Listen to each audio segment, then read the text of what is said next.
Handog para sa mabuting relasyon. Ikatlong kabanata. Kapag may naghahandog ng baka bilang handog para sa mabuting relasyon, kinakailangang ang ihahandog niya sa presensya ng Panginoon ay walang kapintasan. Ipapatong niya ang kanyang kamay sa ulo ng baka na ihahandog niya, at pagkatapos, papatayin niya sa may pintuan ng toldang tipanan.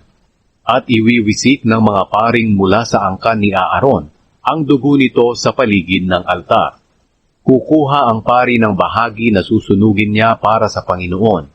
Kukunin niya ang lahat ng taba na nasa loob ng tiyan, at ang nasa lamang loob, ang mga bato, at ang taba nito, pati na ang maliit na bahagi ng atay.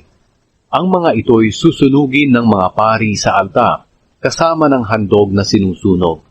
Ang mabangong samyo ng handog na ito sa pamamagitan ng apoy ay makalulugod sa Panginoon.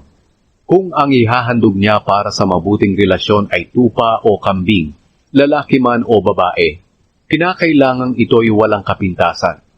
Kung maghahandog siya ng tupa sa Panginoon, ipapatong niya ang kanyang kamay sa ulo ng tupa at papatayin niya sa harap ng toldang tipanan. At iwiwisik ng mga paring mula sa angkan ni Aaron ang dugo nito sa paligid ng altar.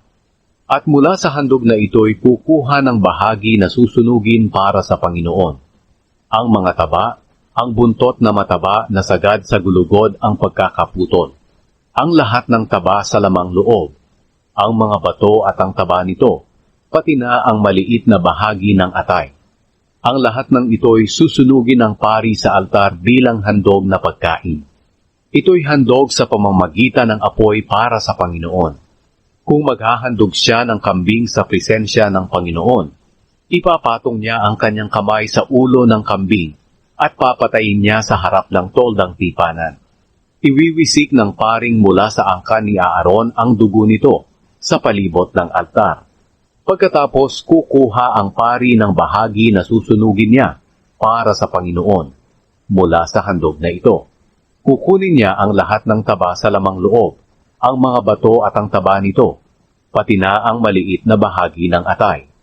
Ang lahat ng ito'y susunugin ng pari sa altar bilang handog na pagkain.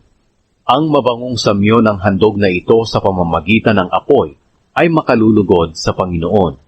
Ang lahat ng taba ay sa Panginoon. Huwag kayong kakain ng taba o dugo. Dapat ninyong sundin ang tuntuning ito kahit saan kayo tumira, kayo at ang susunod pa ninyong mga henerasyon.